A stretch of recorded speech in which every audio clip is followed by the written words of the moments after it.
We're recording? Okay. I'm going to try and Wow. fade it out now. Oh, that faded out well too fast. Hello. We were trying something new with music. Yes. Welcome to another episode of Therapy Geeks. Yeah. How are you, Louise? I'm all right. Yeah. Bit of a roller coaster the last few days. Actually, the last week or so. But I'm doing okay. The last Yeah. years, the last 29 years have been real rough. Certainly feels like Oh, 29 years, you know? Like time does feel like it's moving slower. It's very good for people who are up in their, I feel like I'm in a never-ending midlife crisis, and part of that comes with feeling like life's moving too fast. So it is really good to have an opportunity for the whole world to just slow the fuck down for a bit and let me have yes. sleep. Yeah, we were actually It going to talk. does. Sorry. It does feel weird, the whole time component. It feels really slow, and then it feels. I think it's because it's been taken out of our hands what we can do. So in moments where I feel frustrated about the limitation of my choices, things feel really, really slow. Yeah. But a lot of time, if I feel quite content with what's going on, then I don't think about it. But yeah, sometimes I'm like, is this ever going to end? I mean, that kind of is what we were going to talk about today as well, wasn't it? Because you're talking about freedom and structure in a sense, and we were going to be talking about structure today. Because Yes. yeah, like quite a lot of the websites that are saying things like how to stay sane in the middle of the coronavirus outbreak and stuff. One of the things they always keep saying is you need structure and you need like routines and you need to structure your day. But I don't know. It's got many sides, hasn't it? I mean, we were just talking about it before this. What do you think? Yes. Well, if I have too much structure, if like for instance, my diary is too full, there's too many things, I don't know when I have a day to just do very little. That is not good for my mental health and well-being at all. So for me, like for some people, structure is everything, and they are structured so like all their day is completely just, all their hours are full of doing things, or they even factor in relaxation or a cup of tea. I can't live like that. Yeah. But I can't live completely structureless.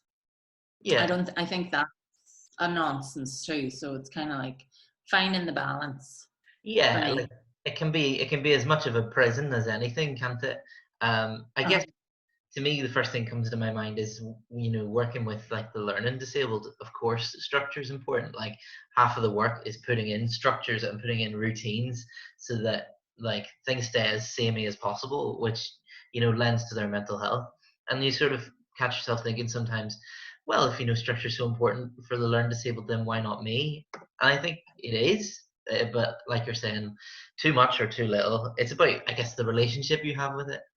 I think Yes. it can be so healthy for people whose lives are kind of chaotic to have their week somewhat planned. And yeah, especially at this moment, like I hear people saying the amount of times they've had to ask what day is it. Somebody sent me a picture of like a sign they've got on their fridge that says today is Thursday. Thursday comes between Wednesday and Friday. It's just quite sweet. Oh, dear. But today is Friday, isn't it? Yes, today is Friday. One of those things. Jesus. Yeah. God, I know. Thank But God. Not that it matters. there was like a quote somewhere that I think is so pertinent to right now. I can't remember who it was. I'm probably going to Google it in a minute, but that all of man's problems stem from his inability to be able to sit alone in a room with himself. And Yeah. yeah, it's pretty spot on, I think. Yeah. Yeah. Can you sit and just be? Hmm.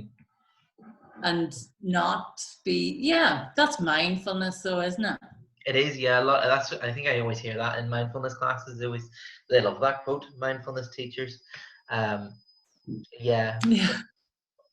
Also, though, and it's difficult, like, because we're not necessarily sitting alone with ourselves. I mean, a lot of people right now are finding out that their romantic relationships, are far more brittle than they realize.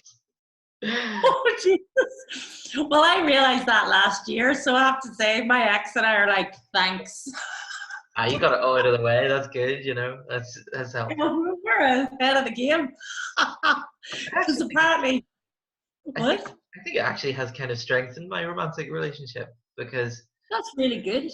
yeah, I mean, I don't, I mean, maybe it's just not been long enough yet. Maybe give me another week and we'll be tearing each other's eyeballs out. But, like, I don't know. I mean, I guess there's a good. It's lucky. There must be a good reason that we chose each other, because Yeah. uh, it seems to be actually quite nice. Yeah, all that shit that people say at weddings about marrying their best friend, I suppose, I mean, now you get to really test that. I do feel like she's my best friend. Yeah. But it's funny because my ex and I are getting on really, really well, but we also really appreciate our space. But we're actually talking a lot because on the phone, and our relationship is a lot more harmonious. Yeah. And what have we learned about ourselves? Like, we have learned that we have a lot of respect and care and love for each other, but we like our own space. Right. Okay. I guess it's that freedom thing again, isn't it? Yes. So this is also, and then this has been another thing because being, a newly single woman, you kind of think, right, am I lonely? Right? Mm. Or like, what do I want? So it's kind of making me think, like, because I'm like, do I want another partner? Do I want to get like the dating game, or to think about moving on to a new relationship or things like that? But actually, this is great time for really doing the work on me. Yeah, And so, absolutely. Yeah. what void am I trying to fill with Mm. possibly getting a new partner? Yeah. Just be okay with being by yourself. I suppose, yeah, like they say this often about serial monogamists, that like looking for Yes. another person is kind of like a drug, and you're using it to Yes. numb some pain or fill some void, or just meet a need, if you want to put it in a nicer way, all meaning the same thing. But, you know so many difficulties are caused by not knowing what it is that we need, and there's no time better than when you really feel it, to Yeah. understand it. Well, this is where it's like looking at my relationship with my ex, which I have great gratitude for and no regrets about, but also thinking, right, okay, that was really good in many ways. So if I'm going to move on and have a new relationship, it needs to be a hell of a lot better than that one, or Mm, else I am staying single. mm, Do you yeah. see? So that's really helpful because I think a lot of people settle. Mm, They compromise a lot to have that relationship, as opposed to wait until a relationship really enhances your life, mm, really brings positivity, as opposed to filling a gap or a need. yeah. Do you see But what I mean? yeah, it's not so much about. There's a really good book by a really good Jungian called Robert A. Johnson, and it's called We, and it's basically the myth of, I think it's Tristan and Isolde. I don't know how to pronounce it, but it's the sort of the root myth behind, like, Romeo and Juliet, and basically how it can be, an allegory, towards how we are with relationships. So, like, they're seeking each other to complete each other, whereas, like, Yes, ideal relationship isn't really like that. Like, ideally, yes. I think, and this isn't from the book, but this is just from me, but I feel like what you really should be getting from a relationship is to be really known and to be really seen, rather than to be completed, you Yes. know? And to be really cared for. Yeah, well, yeah. And Yeah, ironically, they gotta give a shit about you. iron yeah, but that's important. That because can you really fully understand and know somebody else? Can you like, you can know them to a really good, but that's because you try to, you make the effort to learn or know them. Yeah. But then it's funny because there's some friendships and people I feel like I could almost finish their sentences. Yeah. Like I feel like I really, really know them. Yeah. Or understand them maybe because we're like very similar in some ways. But with others, people, I have to really make an effort to try and see things from their viewpoint because I'm like, well, that's not the way I think. But tell me more about the way you think. Yeah. You know. I guess it's about as much, not as much. Sorry, it's not in as much about how much somebody gets to know you, so much as it is how much you choose to show as well, isn't it? Like it's kind of a meeting in the middle when it comes to being known by somebody. Oh, absolutely. Like being your authentic self. Whereas like, you know, a lot of people talk about like, you know, you're going on dates, you're trying to, or dates or meeting somebody. A lot of people try and, you know, put up their best, you know, show their best self. Yeah. Kind of, which isn't all like, that's why those dating apps and all, like they are a minefield. Like, oh my God, they're not nuts. But they're really weird because like they're also very superficial. I guess it's kind of relates to what it's kind of similar to what we were talking about in the last episode as well, that like different forms of communication, people feel different levels of confidence to say different things, you know, like I really quite like the idea of Bumble, which it's actually where I met my girlfriend actually years ago now, but it's kind of like Tinder, but basically the woman has to speak first. You're not allowed to speak as a man until they speak. And to me, that's like it's nice, you know. It takes a lot of the effort of having to make some sort of amazing first impression sentence away, you know. I know Bumble. The woman makes the first move, they say. Yeah. But the whole thing, I find the whole thing weird. Like it's fun but I can't. I think for me I think I've got to meet people. Oh yeah. Like as in like I think, I don't know whether it's my age or what, but it's kind of like, I think friendship, real deep friendship is going to be more important than ever. And I also have really learned that just because I fancy somebody does not mean we're compatible. So that's a big revelation. Yeah. I think everyone has the revelation. I know that sounds ridiculous. No, everyone has to figure that out. What?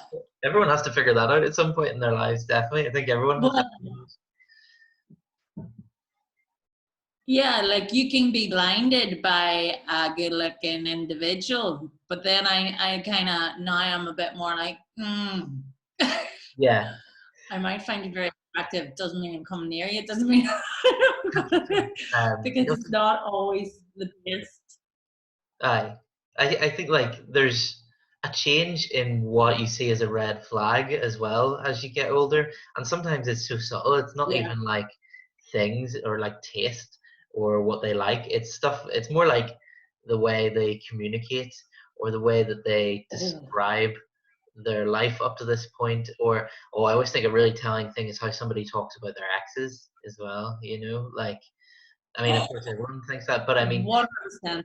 You gotta watch out for people who all of their exes seem to have been like evil bastards who've done all these horrible things, and you sort of I mean, that's going to be me. Somebody you're going to be describing like that, you know, or like there's every chance because some people do just end up in a lot of bad relationships, but there's also just a chance that, you know, there's a saying that if every room smells like shit, check your shoes, you know.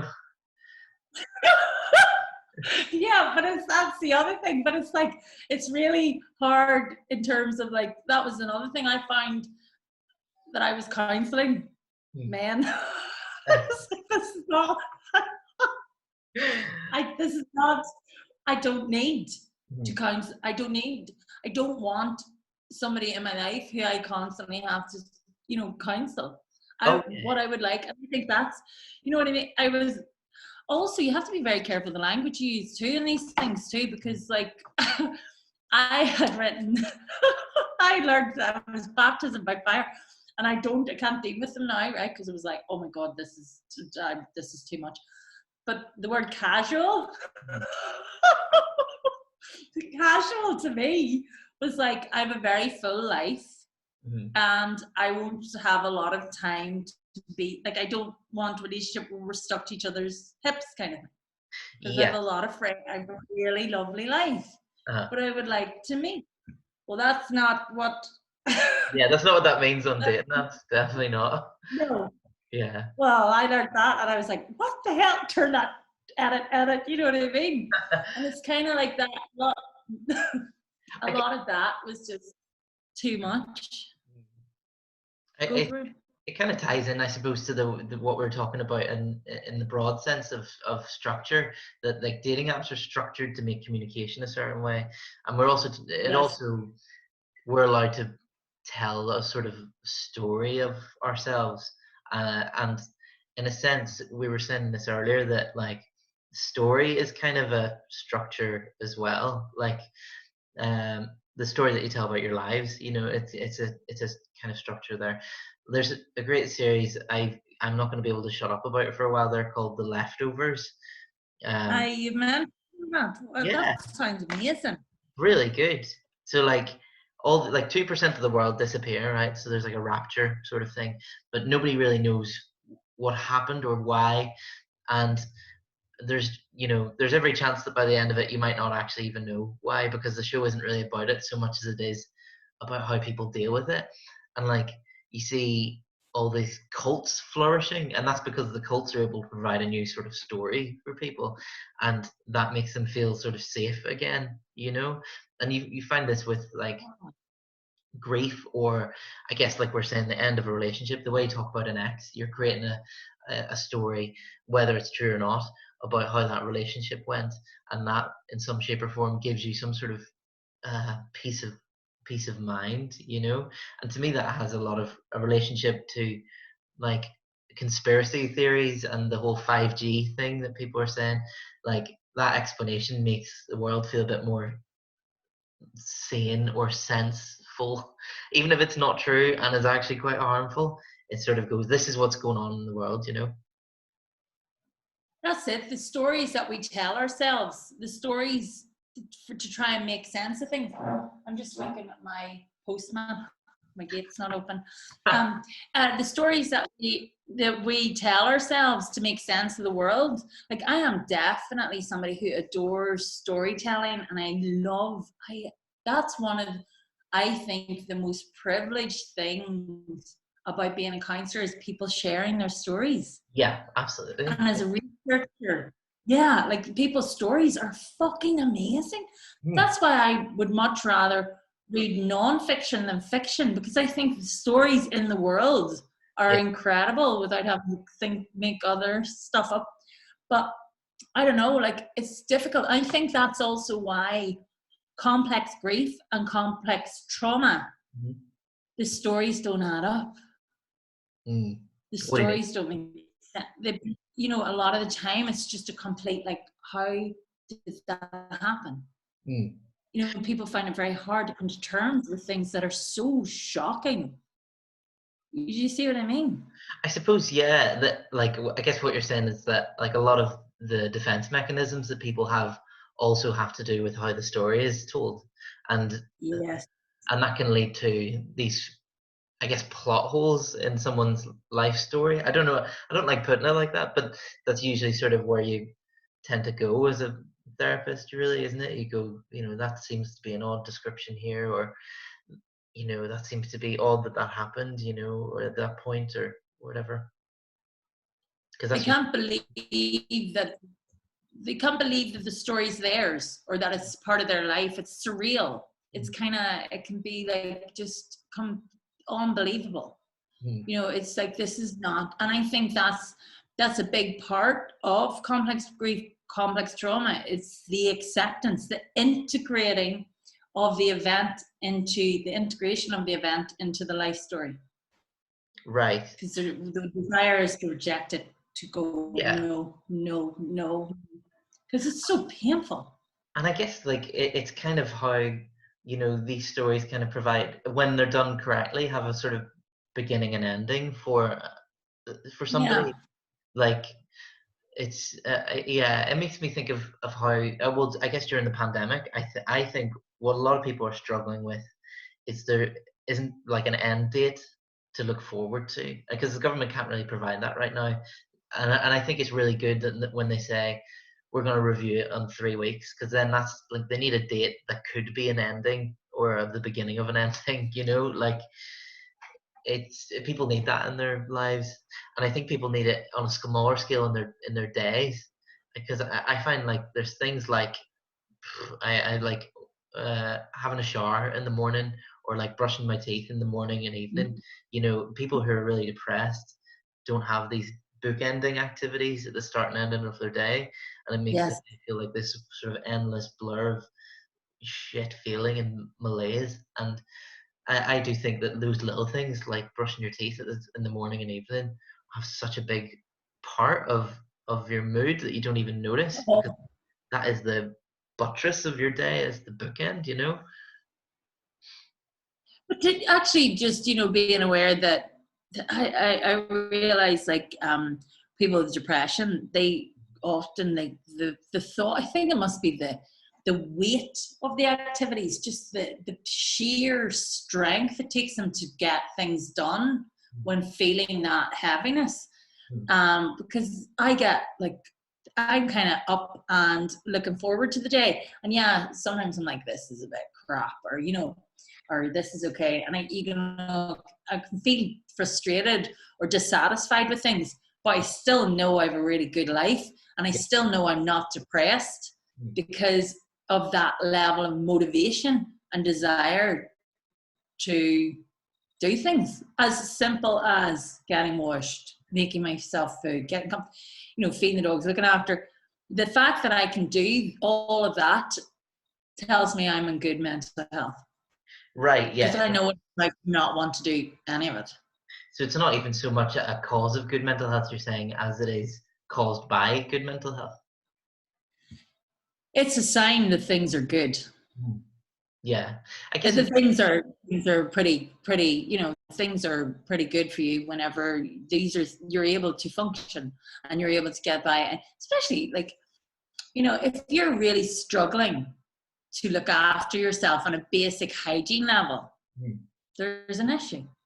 it makes me think a lot of most behaviorism, isn't it? And criticisms of behaviorism, because like behaviorists, I'm going to generalize a little bit, but when I say that, like, it's about finding things that you did whenever you were well and then doing them when you're unwell to make you feel well.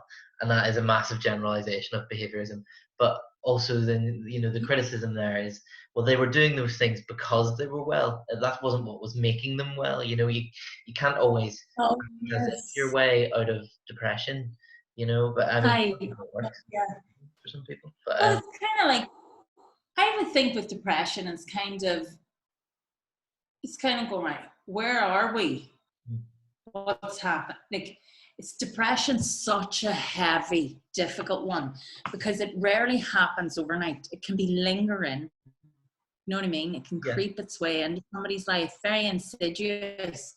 Mm. But whenever it clutches people and really gets hold of them, I would describe it more what I think, like people would say, oh, they're depressed because they're down, they're low mood. Mm. Actually, I think depression is a deep numbness. Mm. Oh yeah, yeah. I'm not feeling. At the very low end of the spectrum, definitely, I think that's where it is. Like it goes beyond like sadness to pure nothingness, doesn't it? Oh, yes. Mm. And it's heavy. It's a heaviness. It's like, I would say with people who've deep, depression, it would be like they're maybe not far off dissociating completely from their emotions and their feelings, detaching from it. It's really, really a difficult one.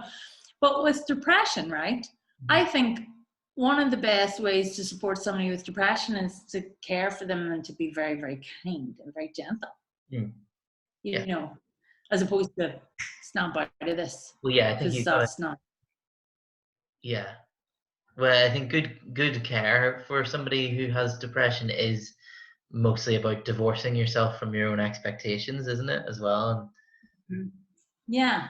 Yeah. Like, if somebody's having trouble doing things like that, like any basic things, what would be something that would be really good for somebody who was profoundly depressed? Cook them a meal Yeah. and leave it around, you know?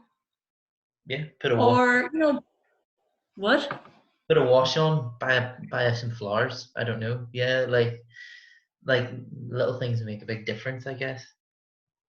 I think so. Or what? One of my daughters was telling me the other day how one of her friends, like, she said, "Oh, Mom, sorry I burnt that pizza." She said, "Sorry I burnt the pizza, but one of my friends is really low, so I started writing paragraphs of how important she was to me and why she was really important in my life." Ah, that's nice. She's like, "That's why I burnt the pizza." And I was like, "That's lovely." That's so nice. It's such a lovely thing to do. Are you sure You she did know, that, or are you sure that it's not just like a very clever move to get?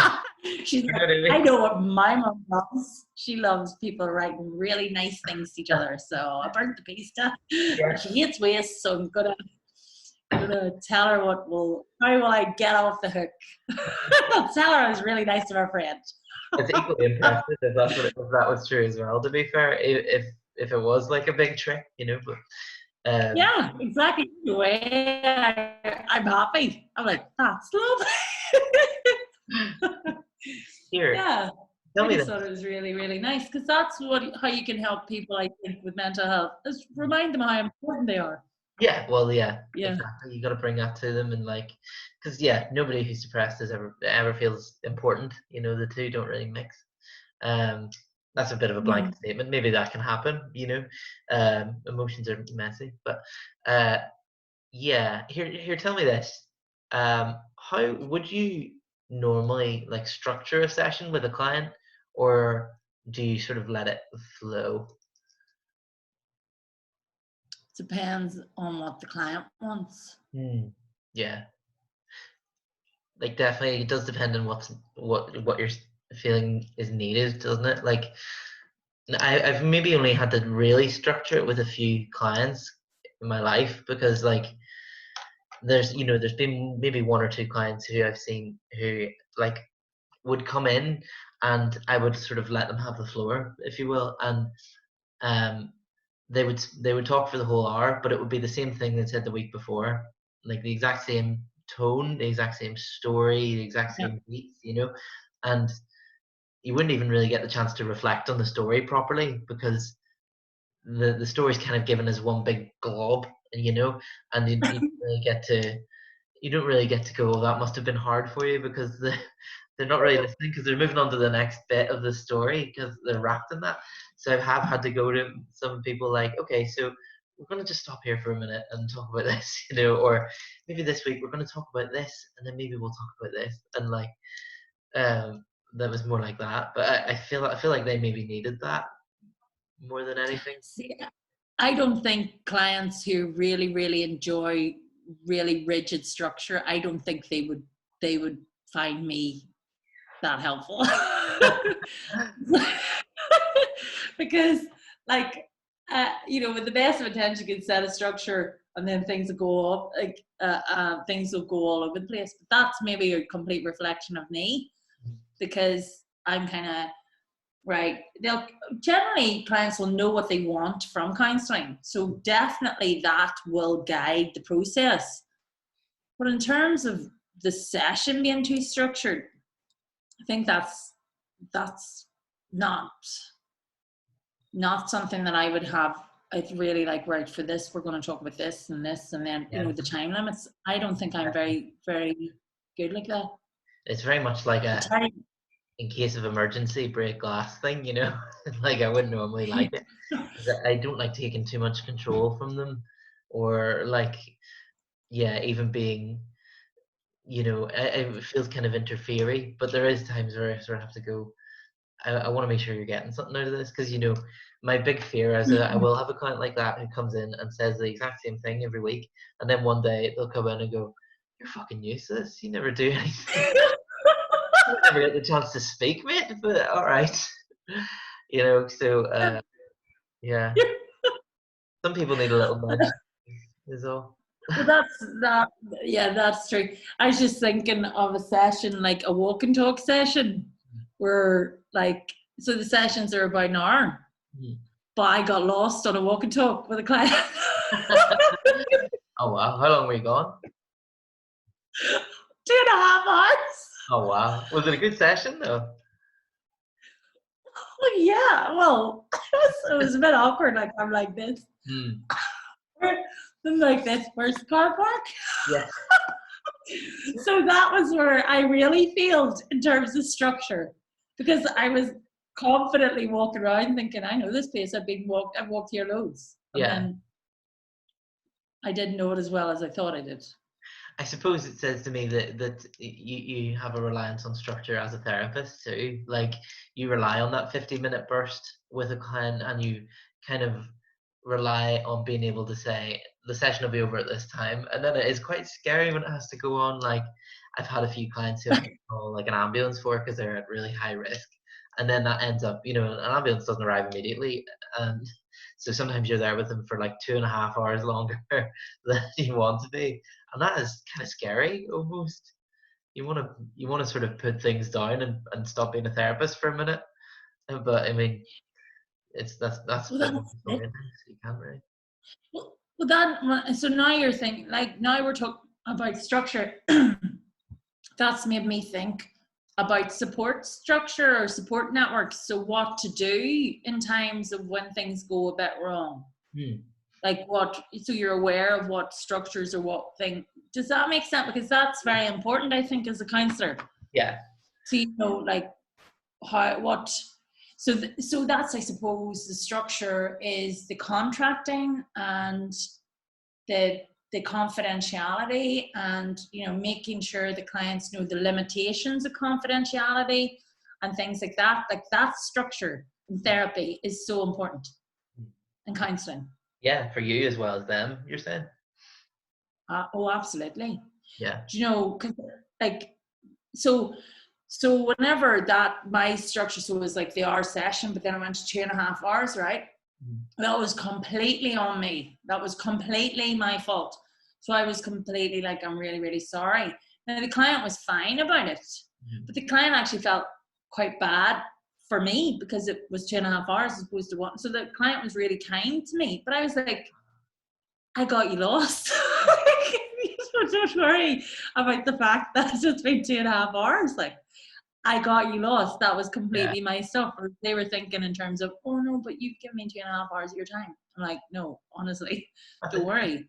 Yeah, the difference in how it's seen, and I suppose as well, like I always find it interesting when the sort of the roles kind of reverse there in a way, like he ends up comforting you. Like I think that can be quite good for a client though as Yeah. well.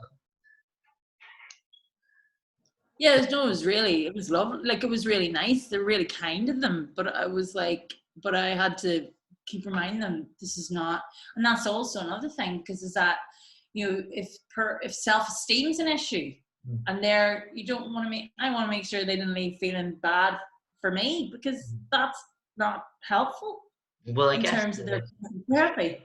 that's true too. You could argue that, but you could also argue it might be quite good for somebody to get in touch with something quite nurturing in them, or a partner Yeah. who wants to help. Like a lot of people love helping, you know. Like so many Oh people yeah. who are depressed feel like they're depressed because they're constantly giving of themselves to others, you know. I mean, that's what people say in the room. I don't know if it's true or not, but that's what they say. Yeah.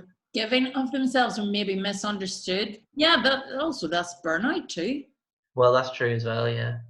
I guess one thing that popped into my head there, just about what you were saying a minute ago about how the roles changed, was that something we were saying before recording there was that like structure can be like very amazing, but it can also be like a prison, you know?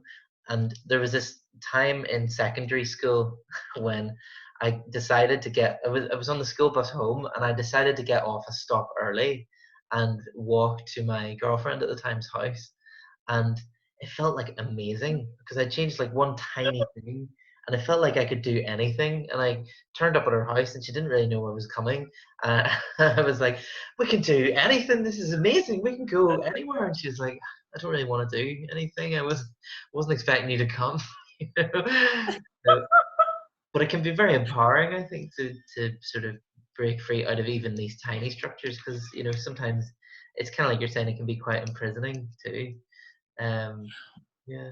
Well, it's all about, I think a lot of it's about who we are as people. So like too much structure, I think I'm just naturally would not enjoy. Like I now as a student, again, mature student, I if I if I think of school and the structure of school days and the structure of the way we were expected to study, the way we were expected to learn, it was all structured around this one type of learning, like complete silence in study areas. You know what I mean? Yeah. You've got one book out and you're going through one book at a time. Hmm. And this is the best way to study, is in silence, and you do it like this. Yes. Now, as a mature student, that is not how I learn. Yeah. I guess it's the difference is whether or not it's something you've come up with or if it's imposed. An imposed structure is kind of much more like Yes. a prison than what's much more likely to be like a prison than something you've created for yourself. Yeah, like I feel like maybe I was, no, I love the fact that I'm uh, older and doing this stuff now, but the way technology is now is amazing for the way I learn. Whereas that back in the day, I don't even think I was anywhere near reaching my potential at school because it was a load of I find it so dull. Yeah. Like I find it so boring. I find it so and I was like, I wasn't really motivated, I wasn't inspired. Mm. Whereas now with the laptop, you've got about 15 tabs open at once. I can Yeah. have the music blasting. I can be writing while the music is pumping, and that doesn't, and I could have, like, I can have quiet music on. But I can work under those conditions, and I can have like 3 Word docs open, and I can be dipping in and out. You couldn't do that back in the day, but No. I'm productive. Yeah. And like, I am productive like that. mhm. Yeah, they don't give you a chance to sort of find out what works for you. It just sort of it's imposed immediately. It's like this is what learning is. This is how you're gonna do it. The end. You know. Exactly. Yeah. There's no creativity, there's no individuality, there's no accounting for different ways, there's no real kind of enjoyment and going with the flow. Mm. Like and just being a lot more inquisitive. It was all kind of, this is the way you do it. Mm. And I actually, I think that actually was detrimental to my education. Yeah, I like. I bet you're not the only person who thinks that. I think there's like a million people out there who think like that. I mean, I know I definitely think like that. Like, well, I mean, it just starts right from the start. I mean, it starts with, I think, subjects more than anything. Like you have subjects imposed on you. I mean, if you ask like a 4-year-old what would they want to learn, they wouldn't be like Yes. maths or English. You know what I mean?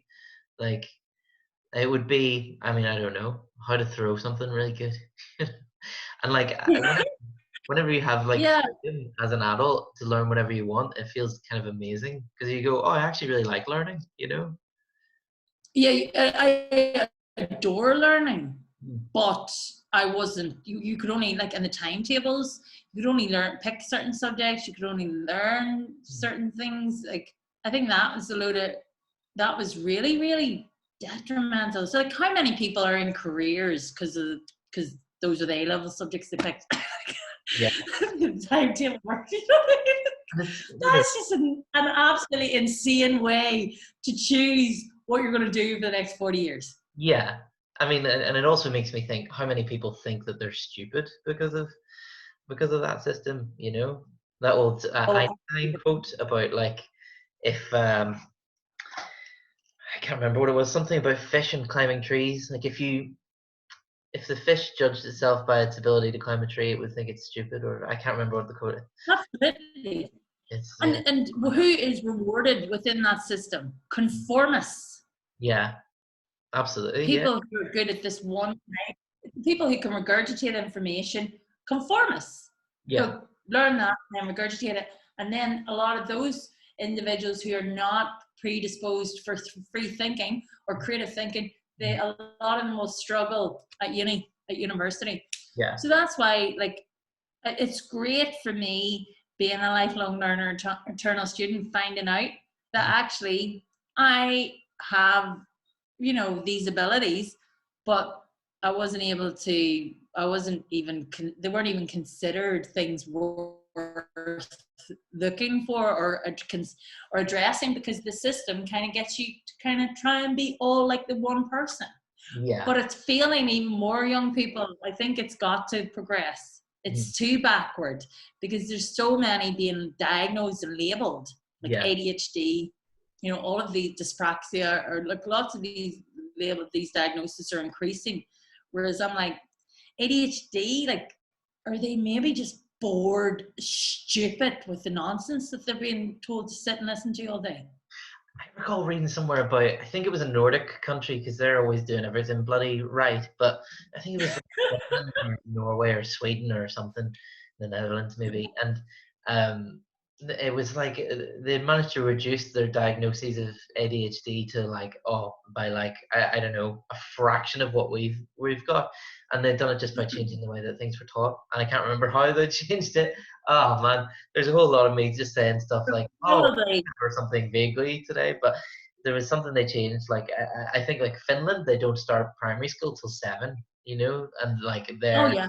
their rates of like, well, again, teen pregnancies are like minuscule, and like general IQ rates are much better and everything. Like it really works for them. Like up till then, they're being kids, 7 years, crazy. Yeah. Sure, but there's a lot of evidence to suggest that that's the way, and I think that that's the way it should be. But the parents are identified as being one of the biggest problems in terms of their beliefs, which are often founded on nonsense. So they will be the ones who are apparently keeping this system the way it is and getting the children in at 4, because they're pushing their kids to achieve, and they're constantly graded against each other, and none of them, very, very few, not none, very few, have the know-how or the confidence to think for themselves. So without being aware, they're actually stressing the shit out of their children from a very young age. Yeah, absolutely. Unnecessarily, completely unnecessarily, but they don't believe that. They believe, like, apparently they say if you were to give babies walking lessons within 2 generations, people would believe that children could not walk without lessons. Wow, that's wild. Yeah, that makes a lot of sense to me too. Yeah. But also just They believe. Yeah. just the statistics are on side, aren't they? Like, these kids who start learning at 7, like they do really well. Like it's really just the best for them. But it's like kind of like but then that comes down to your belief. What is childhood? Is childhood preparation for adulthood, or is it a child? It's like being a child. It's like, what are your beliefs? Are, I am preparing this person for life, whereas I'm like, this is life. This is their stage of life, and it's very, very important because they're vulnerable, because they're not able to breathe. So yes, they have a lot more dependence, or they're coded, but this is an important, a very significant part of life. This is not before life really happens. Do you know what I mean? Yeah, Yeah, People see it as preparation for life. yeah. I guess it's about what we were saying earlier about divorcing yourself from expectations, like the expectations of your child, I guess, or for your child. Mhm. I The, guess. the, the lack of respect, I find it actually, the way children are treated is generally dumbfounding to me. They're treated like that they, I don't know, that they've no rights, very few rights. You've only as many rights as adults give them, and they're not really respected or given a lot of autonomy, or not really regarded as equal individuals. They're not. They're Mm. treated like rubbish, a lot of them, Mm. I think. Yeah, no, I agree. I mean, like, I feel like, and I feel like anyone who's been a kid could probably agree that, like, nobody has, like, all great memories of school and education, like, nobody got out of there untouched. Hmm. Well, I had a lot of positive memories of school and education. Last few years, schools, I'm not impressed with them at all. I think they've become more unsafe in many ways. I think it's because of the strength of teachers' unions a lot of the time. The strength the strength of the forces that are in place to protect the institutions are the biggest danger to children, and they've become heightened. So you have a lot of good individuals in these systems, but these systems will protect themselves and the staff at all costs. And that is one of the most extraordinary things I've come to learn. How children have less rights than they did in the 1980s and 1990s. God, I feel like we could do a whole podcast on that alone, actually. I'm telling you, because that's structure too. You look at those structures Yeah, on how they're set up. Structures can be devastating yeah, absolutely. to Yeah. the individual. Mhm. And to the flourishing of the individual, I suppose, as well. Like, yeah, that it can repress as much as it can help. Repress, annihilate, Hmm. because they're powerful. They're very, very powerful forces. The structures, the social structures, and the institutions. So they are set up to protect themselves and their staff. So if you're in that system, it can go. They can be very different, and you can see that at the minute with the NHS Oh yeah. and how vulnerable that structure is. Mm, We yeah. are all self-isolating because of the NHS. Mm, because it's not been funded enough. It can't cope. Yeah. It can't cope with this crisis. It can't cope with us to live normally in the Mm, midst of this. It can't cope with the numbers that could potentially be hitting it. mm, So the self-isolation is to keep the critical, to keep the population from becoming ill all at the same one time. And yeah. then boom, avalanche to them. Yes, they've said that we can't cope if you all don't get your ass in your houses Yeah. and stay away from each other. We're There's a not going literal, to cope with this. there's literally a line on a graph. There's a line where it just says this is our capacity. And they have the potential to go way above that, like by quite an amount.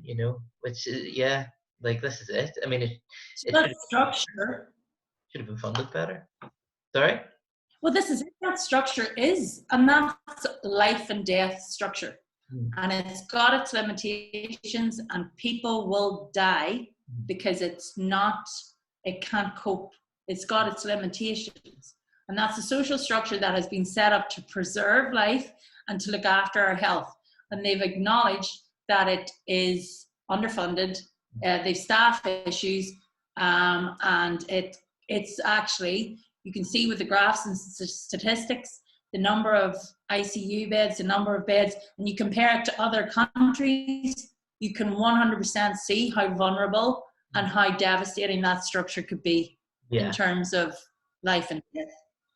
Like we saw that in Spain, I think they nationalized all their private hospitals, and like you could see the line on the graph how much higher it went. It like doubled the capacity that they had to be able to treat people in Spain. I think they did the same down south as well, and it made a massive difference there. Like, Yeah, crazy. Like I think they've got like, is it a third, a half the deaths down there that they're getting like in the UK, which is crazy, you know. Even when you adjust for the population. Oh, What? and that's it. That's what, like, I think that's the overall. It's kind of like looking at structures and how they're everywhere. You can't really avoid them, can you? No, no, Like, they're you can't. part of society, I suppose. Well, I You mean, can't really live without some kind of structure. yeah, I guess, yeah, and each one, I suppose, it depends on whether it was like earlier, like whether it was imposed or designed for people, you know, and whether like you're saying about schools and the NHS, what their aim is, you know, like the aim of a teachers union is to protect teachers, and doesn't always come. That can sometimes come at the expense of a child, Yeah. you're saying. Whereas the aim of an NHS has always been to help people, Yes, and like that's it, you know. that Yeah, was how it was set up. yeah. Anything that becomes motivated by profit becomes less effective as to, you know, what it should be for, basically, you know, because there's always corners you can cut to keep things profitable that will result in like death, you know. And like if it's profit motivated, you're going to choose those. Yeah. But anyway, I'm about to go on a big spiel here, but I think that's good, isn't it?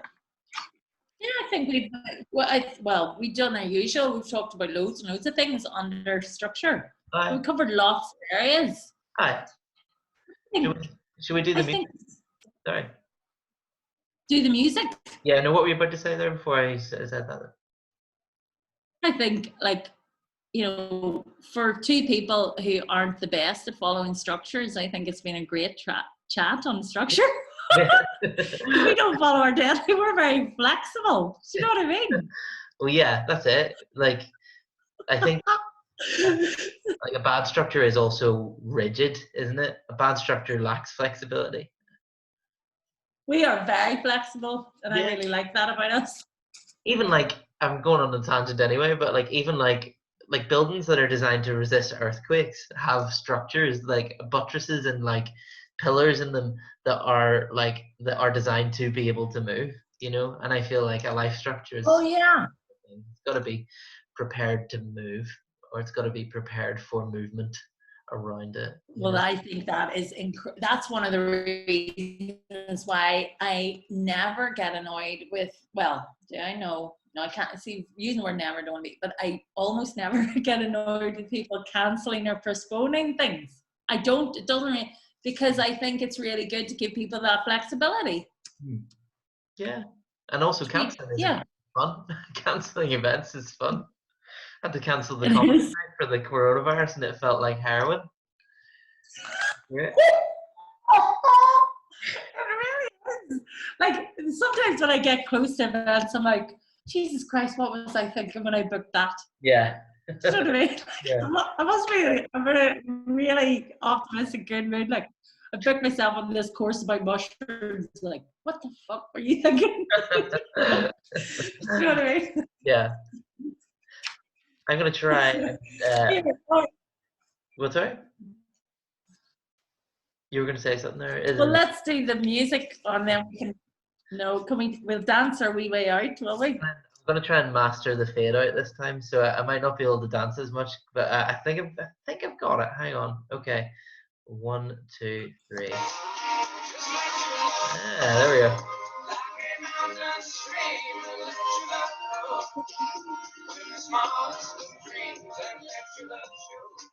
Oh, lovely. See ya. See